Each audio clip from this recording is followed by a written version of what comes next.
이재명 대통령이 결국 이해훈 기획예산처 장관 후보자에 대한 지명을 철회했습니다.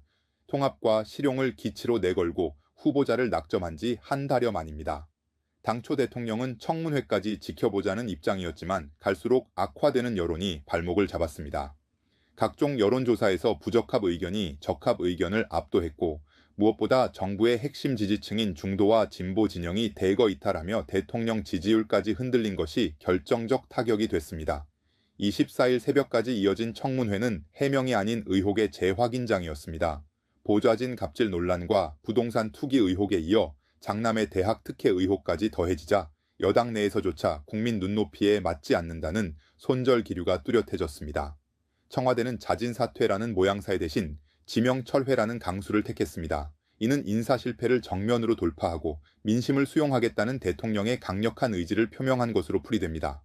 한 달간 전국을 달궜던 이해훈 카드는 결국 민심의 역풍 속에 종지부를 찍게 됐습니다. 청와대는 이번 사태를 조기에 매듭짓고 차기 인선 작업에 착수할 예정입니다. 뉴스토마토 한동인입니다. 결국 이재명 대통령의 선택은 지명 철회였습니다. 이유는 국민 눈에 부합하지 않는다 때문에 어렵게 모셔온 보수 인사라도 이재명 정부와는 함께할 수 없다. 어제의 결론이었습니다.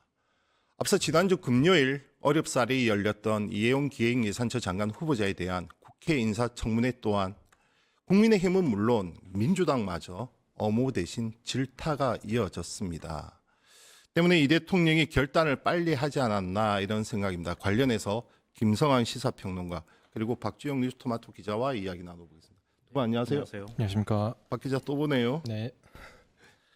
예상하셨습니까? 조금 시기가 빨랐어요. 그렇죠. 저는 그래도 주말을 좀 지켜보고 난 다음에 결정하지 않을까 싶었는데요. 이재명 대통령이 더 시간 끌 필요 없다 이렇게 생각을 했던 것 같아요. 그러니까 신년 기자회견 때 이미 답을 얘기했거든요. 그렇죠. 이미 네. 예. 문제가 좀 있어 보인다. 복선을 깔았죠. 네, 국민들이 보기에도 좀 문제가 있는 것 같다. 그렇지만 인사청문회를 좀 지켜보고 그리고 판단하겠다 이렇게 얘기를 했거든요. 저는 그게 일종의 출구 전략이었다고 생각하거든요. 그러니까 인사청문회 때 이혼 후보자의 의지가 워낙 강했기 때문에 본인이 어느 정도 소명하는지 좀 지켜보고 또 분위기가 바뀔 수가 있다면 원래 통합의 정신으로 임명을 한 거였으니까 그대로 가면 어떨까 이런 생각을 했을 것 같은데 청문회 끝나고 난 다음에도 논란이 수그러들지 않고 여당 내에서도 안 된다 이런 목소리가 나오니까 이번 주 만약에 인사청문 보고서 재송부 요청까지 가고 그러면 한 주를 또 보내야 되거든요. 그러니까 지명하고 난 다음에 28일이 흘러버렸는데 이번 주까지나마 한 달이 훌쩍 넘어가거든요. 이거는 굉장히 국정 운영에 부담이 된다 이렇게 판단했던 것 같습니다. 지명 철회에 대한 홍익표 청와대 정무수석의 브리핑 잠시 보고 이야기 이어나가겠습니다. 숙고와 고심 끝에 이해훈 기획예산처 장관 후보자의 지명을 철회하기로 결정하였습니다. 이해훈 후보자를 그 기획예산처 장관 후보자로 지명하실 때도 역시 그 야당의 다른 정당의 그리고 보수 진영에 계신 분을 모셔온 겁니다. 그러나 그것이 어떤 국민적 눈높이와 도덕적 기준에 부합하지 못함으로 인해서 장관 취임까지는 이루어지지 못했습니다. 그렇지만 그 근본적인 취지, 즉 특정 진영의 한쪽에 계신 분들이 아니라 우리 사회 각계각층의 전문성을 가진 분들을 폭넓게 쓰겠다는 대통령님의 어떤 통합에 대한 의지는 계속 유지된다 이렇게 이해해 주시면 좋을 것 같습니다. 특정 사안에 대해서 제가 언급하는 것은 적절치는 않은 것 같습니다. 이미 국회 인사청문 과정에서 다양한 문제 제기가 있었고 물론 일부 부분에 대해서는 후보자가 소명을 한 부분도 있고 그 소명이 국민적 어떤 눈높이에 미치지 못한 부분도 있습니다만 이러한 여러 가지 사안을 종합적으로 고려한 것이지 특정 사안 한 가지 사안에 의해서 그 지명 철회가 이루어진 것은 아니다 이렇게 말씀드리겠습니다. 이건 자진 사퇴냐 지명 철회냐 그것은 그때그때 상황이 다른데 이번 같은 경우는 대통령께서 후보자를 임명하실 때도 그 보수 진영에 있는 분을 모셔왔기 때문에 지명 철회까지도 인사권자로서 그 책임을 다하신 것이다 이렇게 이해해 주시면 고맙겠습니다. 박 기자, 네. 지난주 금요일이었죠 인사청문회. 네, 맞습니다. 민주당 의원들이 좀 어느 정도 살살한다, 네. 아니면 좀 일부는 어물한다 이렇게 예상을 했었는데 완전 빗나갔어요. 맞습니다. 가장 크게 문제 삼았던 의혹이나 쟁점은 무엇이었습니까? 아무래도 그 이혜훈 후보자의 부정 청약 의혹과 그 아들의 그 부정 입학 논란, 부정 입학 논란 이 부분이 가장 컸던 것 같은데요. 앞서 말씀하신 것처럼 청문회 초반에 민주당에서 그 팻말 시위한 걸로 조금 걷어달라 이런 거를 제외하고는 대부분 이혜훈 후보자의 비판이 좀 많았고요. 이에 뭐 이혜훈 후보자도 아무래도 예상치 못한 여당 의원들의 날선 비판에 조금 당황하는 모습도 보인 바 있습니다. 평론가님, 대통령이 그 신년 기자회견에서 고심을 드러내면서 솔직히 어느 정도는 예상이 됐어요. 복선이 네네. 좀 깔리지 않았냐 네. 이렇게 했는데 좀 전에 말씀하신 것처럼 주말에 결정을 했단 말이죠. 왜냐하면 여론조사도 아직 나오지 않았단 말이죠. 가령 뭐 이제 쏟아질 여론조사가 장관을 임명을 해야 되냐 안 해야 되냐 또는 적합도 이런 걸 물어봤을 건데 그러면 이 판단의 근거는 무엇이었다고 보십니까? 이미 사실은 국민 여론은 확인이 됐다고 봐야 되는 거죠. 이미 이전에 조사했던 여론조사 봐도 사실 보수 진보 양쪽에서 다 부정적인 평가가 좀 있었고요. 특히 이제 진보 쪽에서는 대통령의 의지가 있으니까 의지를 좀 존중해야 된다고 하는 그런 이제 생각들을 가지고 있는 지지자들도 있어서 좀 유보 쪽으로 좀 빠져 있고 이렇게 하는 모습을 보였는데 인사청문회 이제 시작할 때 이제 부정 청약 얘기 나왔을 때 그러니까 아들이 파혼 위기였다 이렇게 설명하는 거 보면서 네. 저는 기발하긴 한데 과연 이게 불법 논란을 빠져나갈 수 있을까 이런 생각을 했거든요. 근데 근데 아들의 그것을 드러내는 게 쉽지 않았을 텐데 만약에 만약에 사실이라고 하더라도 예, 그렇지 않습니까? 그랬기 때문에 얘기를 그동안에 못했나 이런 생각도 했는데 시간이 지나면 지날수록 그 며느리죠. 본인은 약혼이라 그러니까 예비 며느리라 해야 될지 모르겠는데 그러니까 그 며느리가 전입하고 빠져나가는 시기가 굉장히 이상했어요. 그랬죠. 네. 그러니까 청약에 딱 맞춰서 어떻게 며느리가 주소지를 옮기는 모습들을 보였는가 이렇게 생각해보고 아예 그러면은 지금 뭐 파혼이 됐다고 하면 모르겠는데 또 같이 살아요. 이런 게 좀 설득을 못했던 것 같아요. 이런 점들이. 그리고 연세대 부정입학 문제 나왔을 때도 네네. 시부의 그 훈장이 국위 선양에 뭐 기여를 했다거나 이런 식의 이유가 됐다고 하는 것도 그리고 약간 후보자의 갸우뚱하게 남편이 그때 만들었고. 연세대 아마 연세대 경제학과 예, 교수죠. 지금도 네. 경제학과 교수인데요. 이런 점들이 이건 뭔가 좀 이상하다. 이런 좀 의문을 불러일으켰던 것 같아요. 그러니까 그런 면에서는 앞서 제가 말씀드렸던 것처럼 이재명 대통령이 더 좌고우면할 필요가 없겠다 이렇게 봤던 것 같고요. 근데 이재명 대통령은 지금까지 3명이 이제 낙마하는 동안에 이재명식 독특한 인사 스타일이 있어요. 제가 네네, 보니까 뭐죠? 자진 사퇴를 잘 안 시켜요. 지명 철회를 해요 본인이. 지난번에 이진숙 후보자도 지명 철회했거든요. 그러니까 강선우 후보자는 현직 국회의원 신분이기 때문에 민주당 의원이기 때문에 지명 철회한다는 거는 본인이 받아들일 때 모욕적으로 받아들일 수 있잖아요. 내가 잘못 인사를 했어요라고 대통령이 인정하는 거나 다름이 없어서 그러니까 지명철에는 두 가지 의미가 있잖아요. 후보자 입장에서도 모욕적이고 네. 그렇죠. 그다음 두 번째가 인사권자가 자신의 인사가 잘못됐다, 잘못됐다고 실패했다를 인정하는 거잖아요. 네, 그렇죠. 이거 보통 어렵거든요. 네. 정물 라인이 움직여서 자진 사퇴 쪽으로 좀 설득을 하기 나름인데 전혀 그렇지 않습니다. 그러니까 이재명 대통령은 지금까지 상황을 올 때까지 인사청문회는 그래도 봐야 되겠다라고 하는 의지. 본인이 탕평이나 이런 기본적으로 인사 원칙이나 철학에 따라서 임명을 했었는데 그걸 쉽게 걷어들이지 못한 측면도 있고 또 앞으로 통합형 인사를 계속 하고 싶은데 이번에 이혼 후보자가 일종의 본보기가 되면은 어느 누구도 사실은 인사청문 그러니까 그 동의를 하기 어렵거든요. 네네. 그런 점까지 고려를 한다고 하면은 정치적 부담을 감수해서라도 인사청문회까지는 가야 되겠다라고 하는 의지가 있었던 것 같고요.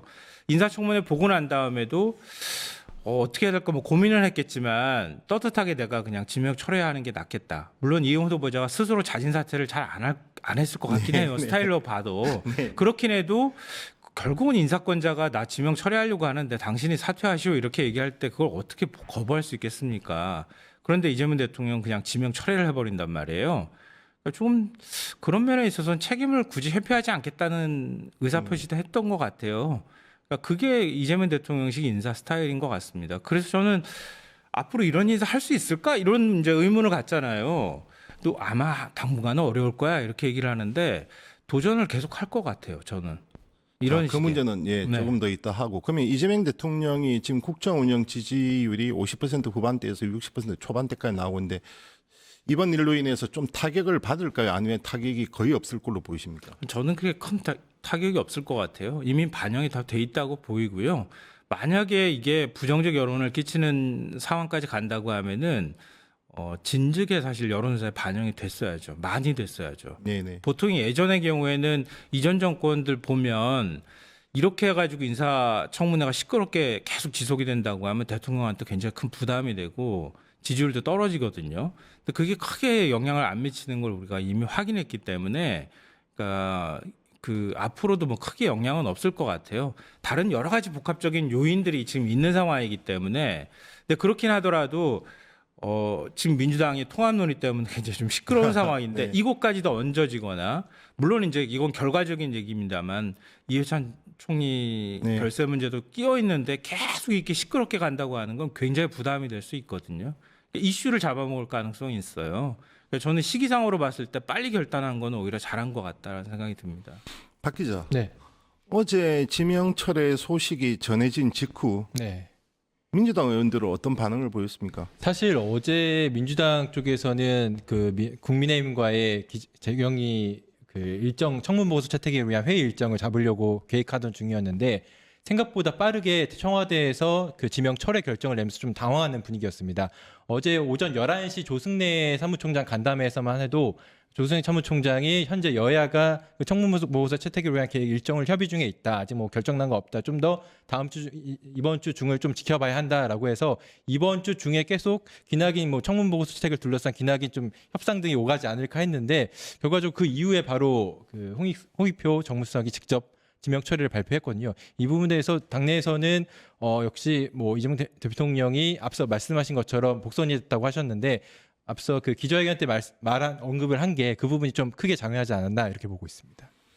대통령이 책임을 회피하는 모습을 보이지를 않습니다. 윤석열 씨 같은 경우는 뭐 국회는 상관없이 임명을 강행하면서 도대체 뭐 몇 명이 임명이 된지도 모르겠어요. 국회 인사청문회 없이.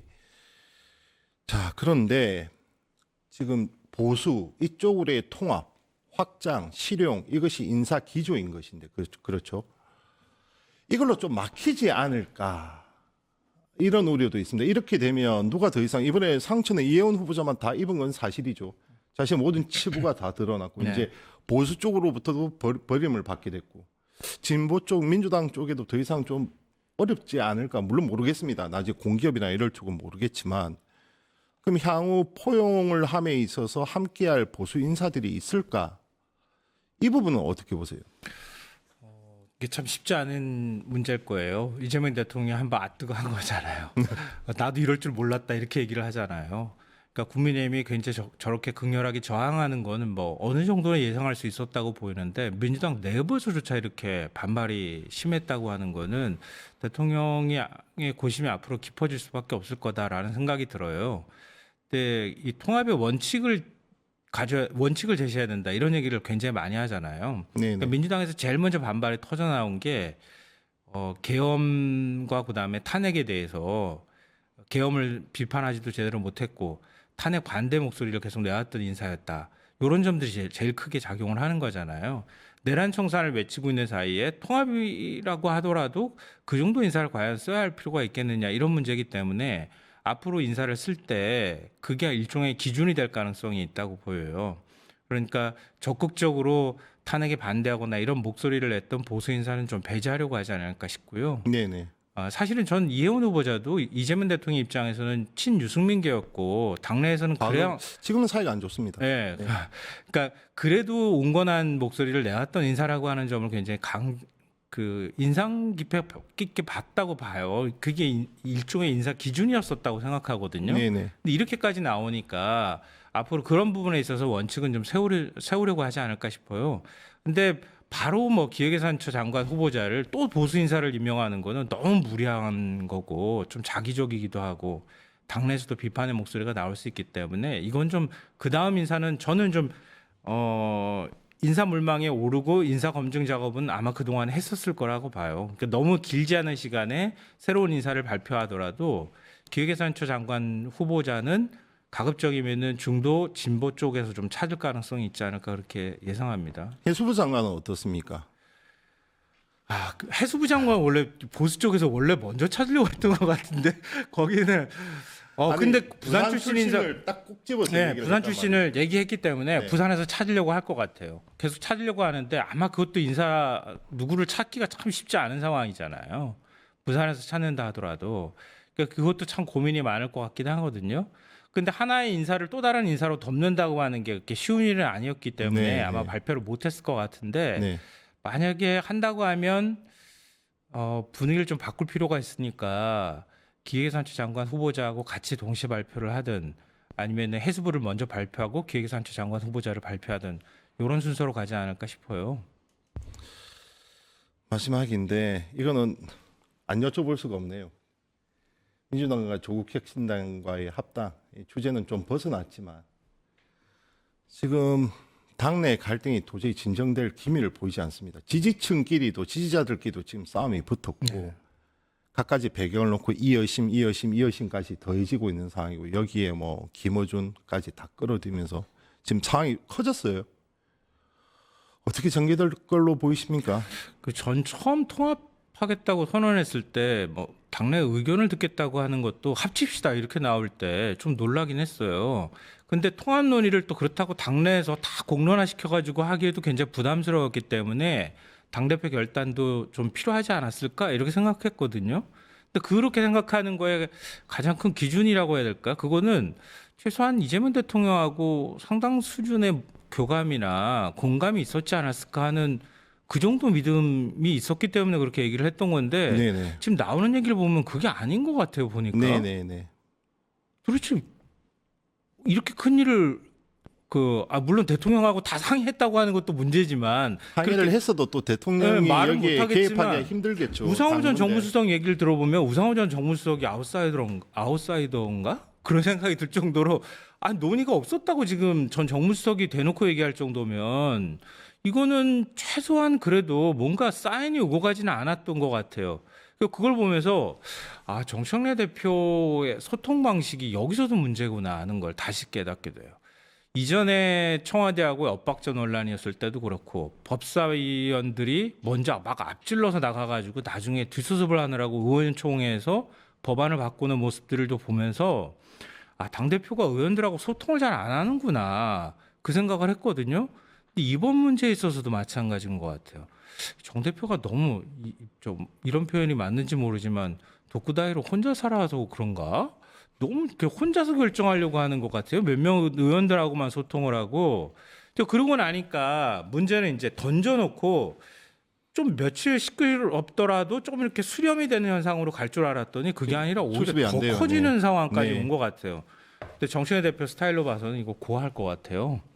그러니까 지금 물러설 수는 없겠죠. 여기서 그냥 접어버리면 오히려 당권이 더 흔들릴 가능성이 있기 때문에 그러니까 계속 갈 것 같거든요. 이거 하나 한번 정치를 그리고 선거를 직접 분석하는 입장에서 이거 하나 제가 여쭤볼게요. 그러면 정청래 대표가 합당을 제안하면서 얘기했던 명분이 지방선거 압승이었어요.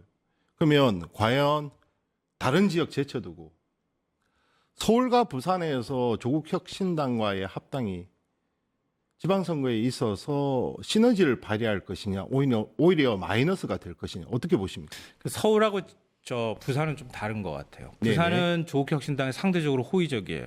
근데 서울은 호의적이지 않거든요. 네네. 그러니까 서울은 크게 도움이 안 될 것 같아요. 제가 볼 때는.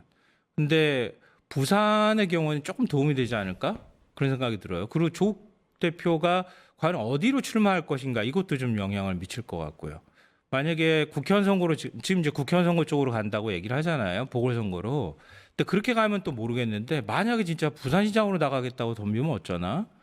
그러니까 물론 이제 전재수 의원이 몸풀기에 이미 들어갔다고는 얘기하는데 하여튼 후보 구도하고 같이 좀 맞물려 있을 것 같고요. 부산에서는 이재명 대통령 비토론이 아직도 조금은 그래도 정서상으로 남아있기 때문에 그 대신에 선택했던 게 어찌 보면 조국혁신당의 성격을 좀 갖고 있기도 해요. 그러니까 부산에서는 조금 도움이 될 거는 같아요. 두 지역만 얘기를 한다 그러면. 네네. 근데 지금 민주당 내부에서도 얘기가 나오는 것처럼 조국혁신당을 안 품어 안지 않고 빨주노 초 파란보로 이렇게 해서 빨간색만 좀 고립시키고 나머지 색깔들을 민주당이 이렇게 품어 안으면서 아니 경쟁 구도 내에서 민주당은 최대한 빨간색에 가깝게 접근해 가면서 중도 보수까지 확장한다고 하는 개념으로 보면은 조국혁신당을 안는 게 꼭 득만은 되는 것 같지는 않다. 그러니까 우리가 공학적으로 계산했을 때 표도 하는 데는 도움이 되겠지만, 그러니까 이 단기적으로 보면 지방선거에 직접적인 도움이 된다 이렇게 보기는 좀 어려운데, 다만 이제 저는 장기적으로 봤을 때, 네네. 앞으로 이제 총선하고 대선까지 가야 되잖아요. 근데 이게 분란의 씨앗이 될 가능성은 있어요. 조국혁신당을 바깥에다 계속 두게 되면은 아마 진보 진영 내부에서 굉장히 뭐 이 갈등이 커질 가능성이 있거든요.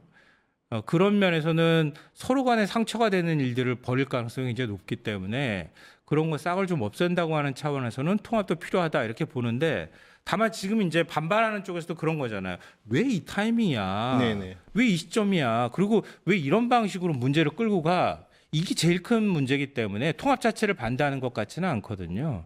그러니까 그런 면에서는 전당원 투표까지 갔을 때 만약에 정청래 대표의 통합 제안이 당에서 부결이 되는 사태가 발생하면 정청래 대표는 굉장히 리더십에 타격을 입고 이거 비대위 체제로 가자는 소리 나오게 될 가능성이 있어 보여요. 어려운 주제입니다. 지금까지 김성환 시사평론가 그리고 박주영 뉴스토마토 기자와 함께했습니다. 두 분 감사합니다. 고맙습니다. 유튜브 구독하고 실시간 채팅과 댓글을 남기시면 매일매일 7,000TTCO를 드립니다. 참여 방법은 통통물 어플을 다운로드하고 회원가입과 로그인을 해주세요. 마이페이지에서 나의 회원 고유 번호를 복사해주세요. 유튜브 구독 후 실시간 채팅이나 댓글창에 고유 번호를 한 번만 입력하면 준비 끝! 지금 유튜브 채팅과 댓글 쓰기 참여하고 7,000TTCO 받아가세요.